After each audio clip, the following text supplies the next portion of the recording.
नमस्कार दोस्तों। पहलगाम में हुए आतंकी हमले के आज 13 दिन हो गए हैं। प्रधानमंत्री मोदी कह चुके हैं कि उन आतंकियों की तलाश हम धरती के आखिरी छोर तक करेंगे और उन्हें ऐसी सजा देंगे जिसकी किसी ने कल्पना नहीं की होगी। तीनों सेनाओं के प्रमुखों के साथ बैठक में प्रधानमंत्री मोदी सेना को खुली छूट देने का ऐलान कर चुके हैं और कह चुके हैं कि जगह, तारीख और तरीका आप तय कीजिए, लेकिन उन आतंकियों को उसके किए की सजा मिले। गृह मंत्री अमित शाह कह चुके हैं कि हम हर आतंकी को चुन चुन कर मारेंगे, लेकिन पहलगाम हमले के 13 दिन बाद तक न तो वो आतंकी पकड़े गए, न मारे गए, न दबोचे गए, न ही उनके बारे में कोई सॉलिड और ठोस सुराग मिला है। कहां छिपे हैं, किस जंगल में छिपे हैं, कश्मीर के किस इलाके में छिपे हैं, छिपे भी हैं या सरहद पार कर गए, अपने आकाओं के पास चले गए, पुख्ता तौर पर कोई जानकारी नहीं है। जैसा कि मैंने शुरू में कहा, फिर रिपीट करता हूं, 13 दिन हो गए हैं। तो सवाल यह उठता, वो आतंकी कहां चले गए, कहां से आए? तमाम तरह की खबरें लगातार अखबारों में मीडिया रिपोर्ट्स के हवाले से आ रही है, लेकिन एक खबर आज कुछ अखबारों में आई है, वही खबर जिसका जिक्र सवालों के जरिए हम लोग करते रहे। क्या सुरक्षा एजेंसियों को, क्या इंटेलिजेंस एजेंसियों को उन आतंकियों के आने की, उनकी प्लानिंग की सूचना नहीं मिली? और अगर नहीं मिली तो क्या यह बहुत बड़ा फेल्योर नहीं था? क्या इसकी जवाबदेही तय नहीं होनी चाहिए? आज अखबार में क्या छपी है खबर? Indian express, Hindustan times, Kashmir के कुछ अखबार, टाइम्स ऑफ इंडिया, इन तमाम अखबारों में जो खबर छपी है सूत्रों के हवाले से, इंटेलिजेंस सूत्र या जेके पुलिस के सूत्र, उसके हवाले से जो खबर छपी है, उसका मतलब यह है कि पहलगाम हमले से कुछ दिन पहले सिक्योरिटी एस्टैब्लिशमेंट और सरकार को यह इंटेलिजेंस इनपुट मिला था कि कश्मीर में आतंकी हमला हो सकता है, श्रीनगर और आसपास कहीं आतंकी हमला हो सकता है। और इस इंटेलिजेंस इनपुट के आधार पर कश्मीर में जम्मू कश्मीर पुलिस और सिक्योरिटी एजेंसियां छापे भी मार रही थी, सुरक्षा की मुस्तैदी भी बढ़ाई गई थी। बावजूद इसके पहलगाम में वो आतंकी अपने नापाक इरादे में कामयाब हुए और 26 लोगों की मौत की नींद सुलाकर भाग गए। कहां छिपे हैं पता नहीं। खबर जो छपी आज, मैं जरा उस खबर के हवाले से कुछ विश्लेषण, क्योंकि हम सब की चिंता है वो आतंकी कहां छिपे हैं, उनका लोकल सपोर्ट क्या था, उनके लोकल सर्विस प्रोवाइडर या उनके लिए जो जिसे वहां कहा जाता है कि लोकल जो ग्राउंड वर्कर हैं वो कौन थे, ओजीडब्ल्यू। अभी तक इसके बारे में पुख्ता जानकारी कुछ भी नहीं है। एक्सप्रेस की खबर के मुताबिक पहलगाम हमले से पहले सिक्योरिटी एस्टैब्लिशमेंट और सरकार को श्रीनगर और आसपास के होटलों में रहने वाले सैलानियों पर संभावित आतंकी हमले के बारे में इंटेलिजेंस इनपुट मिले थे। हमले के इनपुट के बाद श्रीनगर में डल लेक, मुगल गार्डन समेत आसपास के इलाकों में सुरक्षा बढ़ा दी गई थी। खबर अंग्रेजी में, मैं हिंदी तर्जुमा बता रहा हूं। और यह इनपुट जो मिला था, यह प्रधानमंत्री की यात्रा थी जम्मू कश्मीर की 18-19 अप्रैल को। वो कटरा से श्रीनगर ट्रेन रूट को हरी झंडी दिखाने वाले थे। उससे पहले 5-7-8 दिन पहले यह इनपुट मिला था। यानी आतंकियों का इरादा, उनके हैंडलर्स का इरादा यह था इन खबरों के मुताबिक कि प्रधानमंत्री की यात्रा के दौरान प्रधानमंत्री जिस दिन झंडी दिखाकर ट्रेन के लिए, कटरा और श्रीनगर ट्रेन के लिए हरी झंडी दिखाएं, उस दौरान आतंकी हमला हो और देश और दुनिया को संदेश दिया जाए। इन खबरों का लब्बो-लुआब यही है। अब उसी खबर में एक्सप्रेस के हवाले से अगर जाएं तो सूत्रों के हवाले से एक्सप्रेस ने छापा है कि आतंकी हमले से पहले जम्मू कश्मीर के डीजीपी समेत पुलिस के सीनियर अधिकारियों ने घाटी में कई दिनों तक कैंप की थी, नजर रखी थी, क्योंकि ऐसा इनपुट था। एक अधिकारी के हवाले से एक्सप्रेस ने छापा है कि सुरक्षा एजेंसियों और जेके पुलिस के पास इंटेलिजेंस इनपुट था। उन्हें आतंकी हमले की आशंका थी। उन्हें लग रहा था कि हमला श्रीनगर के किसी होटल पर होगा या फिर आसपास के किसी इलाके में। मतलब यह इनपुट था कि यह सैलानियों पर हमला हो सकता है, पर्यटकों पर हमला हो सकता है, क्योंकि कश्मीर घाटी में उस वक्त हजारों की तादाद में टूरिस्ट थे। क्योंकि और ऐसे भी जो इनपुट के हिसाब से इन्हें पता चला था कि होटल और आसपास के किसी इलाके में होगा, क्योंकि सिविलियन की ज्यादातर हत्याएं साउथ कश्मीर में होती रही है। यही वजह है कि हमले से 10 दिन पहले निशात गार्डन से लेकर कई और इलाकों में कॉम्बिंग ऑपरेशन चला था, लेकिन इस कॉम्बिंग ऑपरेशन से कुछ पता नहीं चला। एक्सप्रेस ने छापा है। एक्सप्रेस ने जेके पुलिस के सूत्रों के हवाले से यह भी छापा है कि इंटेलिजेंस इनपुट स्पेसिफिक नहीं था। पहलगाम हमले के बाद ही इस इनपुट को रिलेट किया जा सका कि अच्छा ये इनपुट पहलगाम को लेकर रहा होगा या आतंकियों ने वहां हमला किया, और स्पेसिफिक नहीं होने की वजह से ट्रैक नहीं कर पाए। बट स्पेसिफिक को लेकर भी हिंदुस्तान टाइम्स, एक्सप्रेस और जो बाकी जगह खबरें देख रहे हैं उसका एक मतलब निकलता है, वो भी आगे बताता हूं। पहलगाम एक्सप्रेस के मुताबिक पहलगाम में हमले करने वाले 4 आतंकी थे, जिनमें 2 आतंकी कश्मीर घाटी के थे। जिस अधिकारी से एक्सप्रेस के रिपोर्टर ने बात की है, उनके मुताबिक जो कश्मीरी अटारी बॉर्डर से रास्ते पाकिस्तान गए हैं, उनकी पहचान और आतंकियों की पहचान की मिलान करके इस नतीजे पर पहुंचे कि 2 उसमें कश्मीर घाटी के थे। जितने गए, जितने लौटे वहां से पाकिस्तान से, उसको मिसमैच के आधार पर ये लगाया गया, इस नतीजे पर पहुंचे कि 2 लोग साउथ कश्मीर से पाकिस्तान गए थे, लेकिन उनकी भारत में वापसी का कोई रिकॉर्ड नहीं है। इसका मतलब यह हुआ कि जम्मू की तरफ से कठुआ के रास्ते से वो भारत में दाखिल हुए होंगे, मतलब गए इधर से लेकिन वापस अटारी से नहीं लौटे, वो कठुआ की तरफ से आए होंगे, ये खबर में कहा गया। अधिकारी ने यह भी बताया कि 4 में से 2 लोकल आतंकी थे और 2 पाकिस्तानी थे। वो हमले से पहले पहलगाम में, उस बायसरन में हमले से पहले 2 जो लोकल थे वो सैलानियों में घुल मिल गए। उन्होंने सैलानियों को फूड कोर्ट के पास जमा किया और बड़ा ऐसा कैजुअल सा माहौल बनाया, और जबकि 2 पाकिस्तानी जो आतंकी थे उन्होंने क्लोज रेंज से उन पर गोलियां बरसाई और उसके बाद मौत की नींद सुला दी। और ये खबरें तो पहले आ चुकी है, पूछकर, पहचान जानकर, हिंदू होने की शिनाख्त करके उन्होंने गोलियां बरसाई और जानबूझ के महिलाओं को छोड़ा ताकि देश भर में एक हाय तौबा, हंगामा, बवाल मचे। और यह संदेश सरकार को देने का उनका मकसद था, क्योंकि ये खबरें भी उस वक्त आई थी, जाओ अपनी सरकार को बता देना। इसी में टाइम्स ऑफ इंडिया के मुताबिक जो 2 लोकल टेररिस्ट थे, उनके नाम आदिल ठोकर और आसिफ शेख हैं। यह भी पता चला कि ये आतंकी बायसरन घाटी में 4-5 दिन से थे और बिना लोकल सपोर्ट के ये नहीं हो सकता। ये बड़ा इंपॉर्टेंट बात है। फारूक अब्दुल्ला जो जम्मू कश्मीर के मुख्यमंत्री रहे, उनके बेटे अभी भी मुख्यमंत्री हैं, फारूक अब्दुल्ला ने भी कल एक बयान दिया था और उस पर बहुत बवाल मचा कि बिना लोकल सपोर्ट के इस तरह की ऐसी घटना नहीं हो सकती। और इसमें भी कोई शक नहीं कि अगर किसी घाटी में वो आतंकी रैकी करके वहां पहुंच गए, उन्हें पता था कि यहां टूरिस्ट आते हैं, वहां कोई सुरक्षा बल की तैनाती कुछ किलोमीटर, 4-5 किलोमीटर के रेडियस में नहीं है, और उसके बाद उन्होंने वहां गोलियां बरसाई और 40-50 मिनट तक ये सब हुआ और सुरक्षा बलों को, पुलिस को पहुंचने में 1 घंटे से ज्यादा लगे। इसका मतलब उन्होंने पूरी तरह से मुकम्मल सारी तैयारी की थी। अब इसमें यह है एक्सप्रेस में कि इंटेलिजेंस ने कुछ वायरलेस कम्युनिकेशन सिग्नल भी पकड़े हैं, जिससे पता चलता है कि आतंकी इस इलाके में पहले से मौजूद थे। हालांकि उनके पास जो कम्युनिकेशन सेट था उसे ट्रैक नहीं किया जा सका, जिससे पता चल पाता कि वो बात क्या कर रहे थे। खबरों में यह भी कहा गया कि स्पेसिफिक इनपुट नहीं था।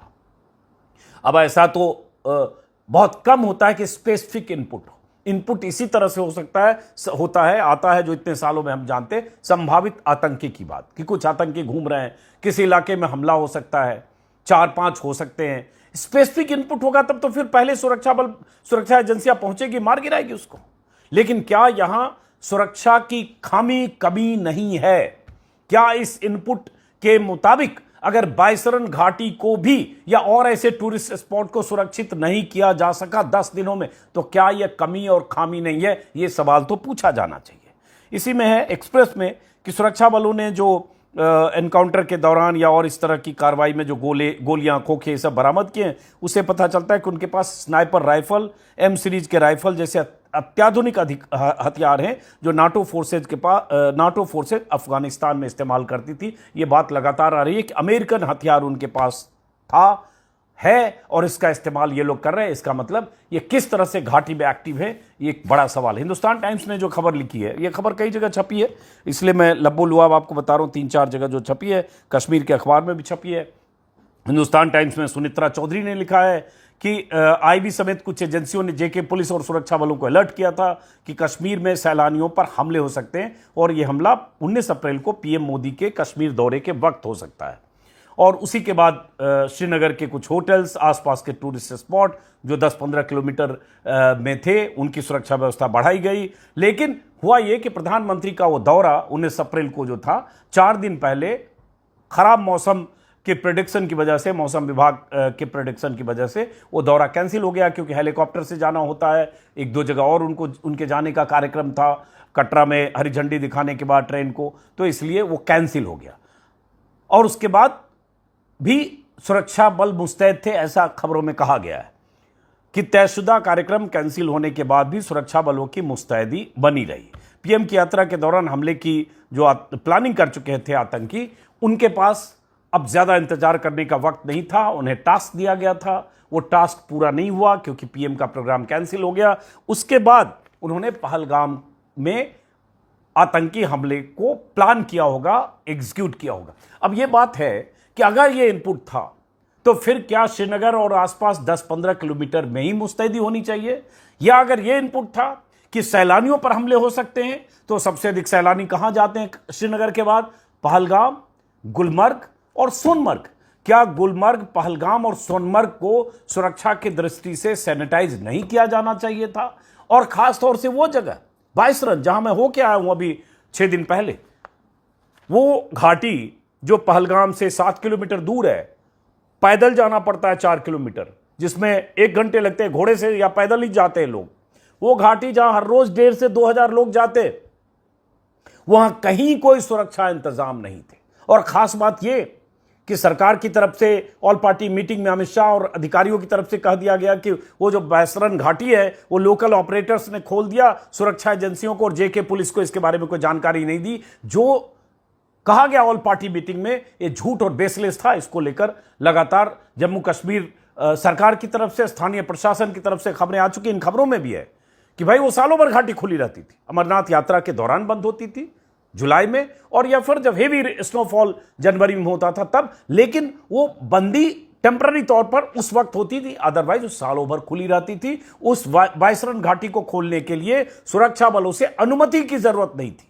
तो वो जो दलील दी गई कि बिना अनुमति के, बिना जानकारी के खोल दिया गया उस घाटी के रास्ते को, ये तो बेसलेस बात है। ये अपनी नाकामी को छिपाने की बात है। दूसरी बात, वहां जो जितने पीड़ित थे, जिनके पति की, जिनके पिता की हत्या हुई आतंकियों ने नाम पूछकर, धर्म पूछकर, उनके बयान आ चुके हैं। हम कई बार वीडियो में बता चुके हैं आपको। वो हिमांशी का बयान हो या शुभम द्विवेदी की पत्नी का बयान हो, जिसने साफ साफ कहा सरकार ने और सुरक्षा बलों ने हमें हमारे हाल पर छोड़ दिया। सूरत के शैलेश भाई जिनकी हत्या हुई, उनकी बेटा और पत्नी तक ने बोला कि वहां सुरक्षा का कोई इंतजाम नहीं था, 1 घंटे से ज्यादा लगे पुलिस बल को पहुंचने में, सुरक्षा बलों को पहुंचने में। तो सवाल यही कि इंटेलिजेंस इनपुट के बाद भी इंटेलिजेंस स्पेसिफिक इनपुट का इंतजार कर रहे थे, या इंटेलिजेंस इनपुट के बाद आप 10-15 किलोमीटर तो छापे मार रहे थे, या सुरक्षा की मुस्तैदी थी। लेकिन आतंकियों ने दूसरी प्लानिंग की और श्रीनगर से 90 किलोमीटर दूर, जहां कोई किसी तरह के सुरक्षा इंतजाम जिस घाटी में नहीं थे, वहां किया। और दूसरी बड़ी बात, ऑल पार्टी मीटिंग में भी बात हुई, हम लोग भी लगातार वीडियो में कर रहे हैं कि देश के अलग अलग हिस्सों से आने वाले सैलानियों को, उनके टूर ऑपरेटर्स को, उनके होटल वालों को, उनके टैक्सी वालों को पता था कि बाइसरन घाटी खुली हुई है। सरकार की तरफ से कहा गया, केंद्र सरकार की तरफ से, गृह मंत्रालय की तरफ से इन्हें जानकारी नहीं थी। अब सोचिए जरा, ये लेवल था जानकारी का, और ये लेवल था अलर्टनेस का, और ये लेवल था सिक्योरिटी और इंटेलिजेंस का। सैलानी आ रहे हैं लेकिन इन्हें जानकारी नहीं।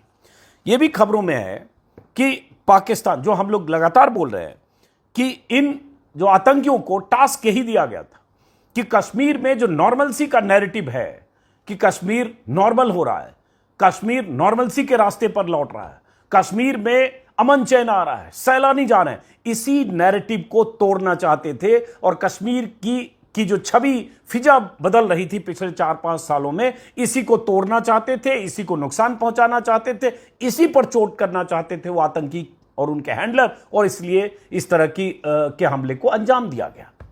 उसी में खबर है कि ये पहले भी हुआ था 2006 में, जब गुलाम नबी आजाद मुख्यमंत्री थे, तब भी एक दौर में सैलानियों को लेकर, पर्यटन को लेकर बहुत जोर दिया जाने लगा था। और तब गुजराती सैलानियों के एक बस पर हमला किया गया था जिसमें 4 सैलानी मारे गए थे। मतलब आतंकियों के आकाओं को कतई मंजूर नहीं है कि कश्मीर नॉर्मल हो जाए, कश्मीर के लिए नॉर्मलसी की बात की जाने लगे, कश्मीर को ट्रेन से जोड़ दिया जाए। यह भी है कि चूंकि प्रधानमंत्री मोदी कटरा से श्रीनगर की कनेक्टिविटी को झंडी दिखाने वाले थे और यही आतंकियों के हैंडलर पाकिस्तान की एजेंसियां नहीं चाहती थी कि कश्मीर में ट्रेन नेटवर्क इस तरह से हो और सैलानियों की तादाद इस तरह से हो और उनका लोकल सपोर्ट खत्म हो जाए, क्योंकि अमन चैन में रोजी रोजगार, दुकान, 10 तरह के धंधे जो सैलानियों के दम पर होते हैं, टूरिज्म के दम पर होते हैं, उससे उनके लोकल सपोर्ट खत्म हो रहे थे। और यही वजह है कि उन्होंने प्लान किया कि ये सबको बिखराओ, इन सब पर चोट करो, ताकि वहां सैलानियों का आना कम हो जाए, ताकि उनका जो टूरिज्म का जो कारोबार है 10,000 करोड़ का माना जाता है, अमूमन 35-36 लाख लोग पिछले साल गए, रिकॉर्ड तोड़ टूरिस्ट गए, उन सब पर चोट करो और कश्मीर एक बार फिर से उस स्थिति में पहुंचे जहां 9 साल, 8 साल, 7 साल पहले एक बार था और पहले तो 25-30 साल पहले था ही। मकसद उनका यही था। अब इंटेलिजेंस जो एजेंसियों के हवाले से खबर है, उस खबर के बाद इसमें मैं ये भी कहूंगा, जब मैं अभी कश्मीर में था, पहलगाम श्रीनगर में, तो मुझे लोकल रिपोर्टर्स, कई रिपोर्टर्स ये बता रहे थे कि इस तरह का इंटेलिजेंस इनपुट था। लेकिन मुझे लगा कि जब तक पुख्ता कोई जानकारी नहीं हो तो हम जैसे लोग कैसे ये बात कहें। देखिए, आज का दौर तो यह है, नेशनल चैनल पर कुछ भी चल सकता है, कुछ भी बोल रहे हैं, वार लाइक सिचुएशन है, वार हिस्टीरिया हो रहा है, वार क्राई, कुछ भी हो सकता है, पाकिस्तान को रोज मटिया मेट कर रहे हैं, कुछ भी कर सकते हैं। लेकिन हमारे लिए दिक्कत है कि हम तथ्यों के बिना कोई बात नहीं कर सकते हैं, पुख्ता जानकारी के बिना बात नहीं कर सकते, या किसी अखबार में अगर खबर छपी तो उसको श्रेय देकर हम बात कर सकते हैं।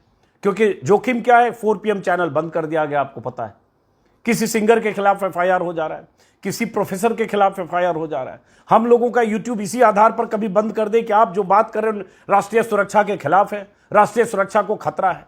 सवाल पूछना, सुरक्षा की कमी या सुरक्षा की मुस्तैदी ना होने पर सवाल पूछना, इंटेलिजेंस फेल्योर पर सवाल पूछना, सरकार की नाकामी पर सवाल पूछना और सवाल के साथ कुछ कहना हमारे YouTube चैनल या हमारे प्लेटफॉर्म के लिए खतरे की घंटी बन सकता है। ये दौर है, इसलिए मैंने सोचा कि जब कोई और पुख्ता जानकारी हो तो बात करेंगे। तो आज जो खबर छपी है, खास बात यह भी है, सारी खबरों का टोन लगभग एक है, जैसे कहीं से ये खबरें बताई गई है और उसी तरह से सब जगह एक ही टोन में, हर अखबार में खबर एक ही टोन में है कि आतंकियों ने किस तरह से ये प्लानिंग की होगी और क्यों किया, प्रधानमंत्री की उस ट्रेन यात्रा के बाद पाकिस्तान का मकसद, और ये सब मोटे तौर पर सब जगह। लेकिन सवाल तो आज भी यही है, सरकार से, सुरक्षा एजेंसियों से, जिम्मेदार लोगों से, गृह मंत्री से, क्योंकि जम्मू कश्मीर यूटी है, यूनियन टेरिटरी है, तो जम्मू कश्मीर पुलिस भी उमर अब्दुल्ला के अधीन नहीं है, केंद्र सरकार के अधीन है, जैसे दिल्ली में LG के अधीन है। तो फिर इस इनपुट के बाद अगर मुकम्मल इंतजामात नहीं हुए या इस इनपुट को आप 10 किलोमीटर 15 किलोमीटर के दायरे में लेकर आपने छोड़ दिया, तो क्या इसकी कोई जिम्मेदारी तय होनी चाहिए? ये सवाल है, क्योंकि 26 मौतें हुई और हम इंतजार कर रहे हैं। अगर अमित शाह कह चुके हैं कि हम चुन चुन कर मारेंगे उन आतंकियों को, छोड़ेंगे नहीं, ये मोदी का नया भारत है, तो आज 13 दिन हो गए। अमित शाह ने अगर कहा इंच इंच भूमि से आतंकवाद को मिटा देंगे, तो ऐसे बयान पहले भी आए। लेकिन कश्मीर में आतंकी कैसे आ गए, कैसे दाखिल हुए? बीते 10 सालों में भी कई आतंकी हमले हुए, बीते 5 सालों में भी हुए, 370 हटने के बाद भी हुए। ये कैसे मुमकिन है? इसका सवाल, इस पर सवाल तो पूछा ही जाना चाहिए। फिलहाल हम इंतजार कर रहे हैं अमित शाह के उस बयान को जमीन पर अमल होते हुए कि हम उन आतंकियों को चुन चुन कर मारेंगे जिन आतंकियों ने 26 बेकसूरों को, बेगुनाहों को मौत की नींद सुलाया है। वो आतंकी इसी काबिल है कि वो भी सुरक्षा बलों की गोलियों से मारे जाएं, दबोचे जाएं या फिर फांसी के फंदे पर लटकाए जाएं। इंतजार करेंगे हम। फिलहाल नमस्कार।